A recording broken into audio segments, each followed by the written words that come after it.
to say chip, chip, hooray. To talk more about it, Paul Moeller is an economist for the American Institute for Economic Research, and Peter Sepp is the president for the National Taxpayers Union. Good morning, gentlemen. Morning. Morning. Well, you know what? They used to say chip off the old block. Well, the chip is back on the block, the U.S. block, that is.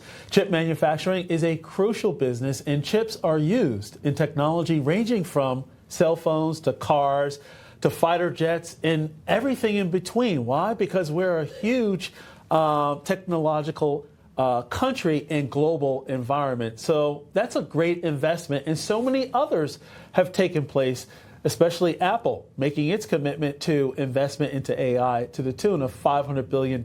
So isn't this a good thing, Paul?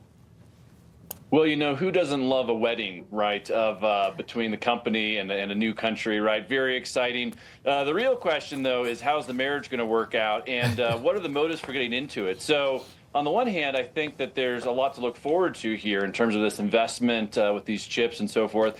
But the broader question we should be asking is what's driving this? Why is TSMC doing this? How much money are we giving them to do this, right? Are we paying them through the CHIPS Act and other sorts of things to come and do this? So again, I think there's a lot of excitement here, but we're going to have to kind of see what actually gets delivered at the end of the day. Well, Pete, Honda also has announced that they will produce its next generation Honda Civic Hybrid in the Hoosier state of Indiana. And this move comes to avoid impending tariffs as Honda has moved their operations away from Mexico. Of course, yes, we have the tariffs that went into effect today, but this also seems to be a step in the right direction, don't you think? Well, to take the analogy further, we need to keep chipping away at the regulatory and tax barriers that are keeping businesses from locating here. I mean, foreign investment in the United States is a sign that things are working here. It's not something to be feared, and yet tariff policies sometimes work counter to that.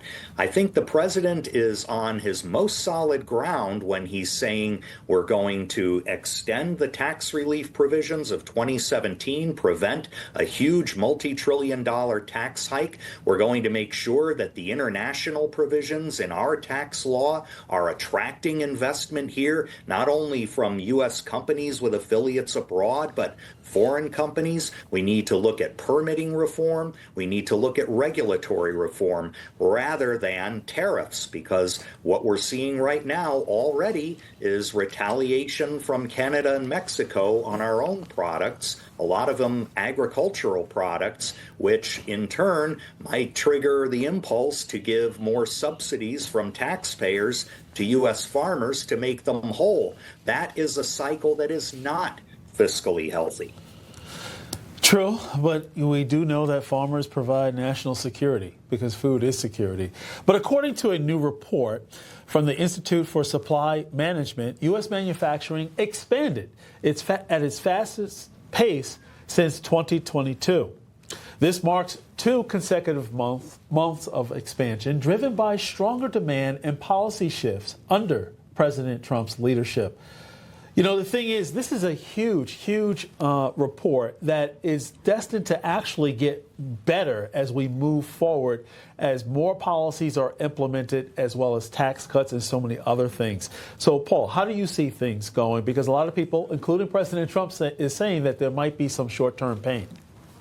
Well, I think, you know, Pete said it very well. He's exactly right. That is to say that the Trump administration has a bunch of policies that are very pro-growth, extending the tax cuts, deregulation, making it easier to do business, and also unleashing U.S. energy, bringing down the costs of running factories, of running machinery, bringing down the cost of gasoline.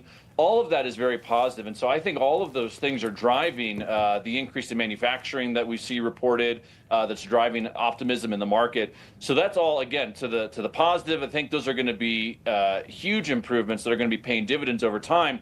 It's part of what makes the tariffs so puzzling, because the tariffs are really kind of counter to that. They're throwing sand in the gears. It's slowing things down. It's going to create frictions. And the biggest problem that not enough people are talking about is just the amount of uncertainty that tariffs have introduced. How much are they going to be? How long are they going to last? And then the retaliatory tariffs that were mentioned, how high will those go? and how will that disrupt American farming or other industries? So, it's sort of like three steps forward, one step back with tariffs here. And, it's interesting. If you look at the White House memo yesterday about the tariffs, the entire thing is about drug trafficking, right? So it's really about fentanyl, at least in the public justification, which is a little bit odd. It's not really an economic justification, at least, again, in the White House release. So, again, a lot of people, I think, are scratching their heads on why the Trump administration is so gung-ho with these tariffs when the rest of his policy seems to be extremely pro-growth. Well, a panel on CNN yesterday, Pete, discussed Trump's economic moves recently. Take a listen. There's some evidence that this tariff business is working. You've got the Honda moving a plant to Indiana. You get the big chip deal for Arizona today. There's been over $1 trillion in announced investments by the Trump administration since he took office. People apparently responding to this idea that, hey, manufacturing things in the United States might be the way to go.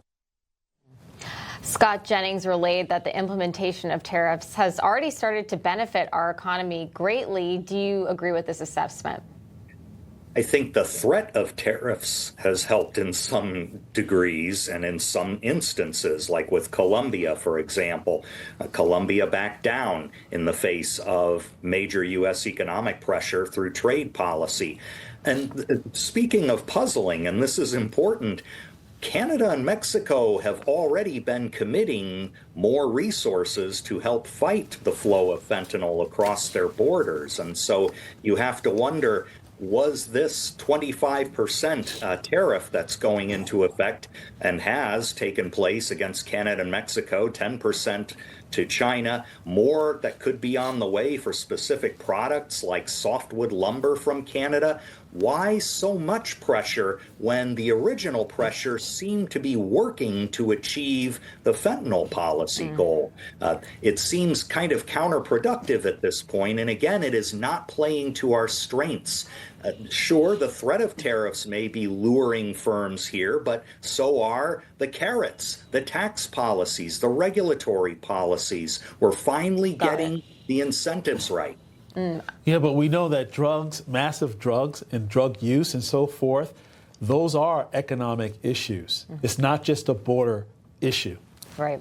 On that note, Paul Mueller, Pete Sepp, great to have you this morning. Thank you.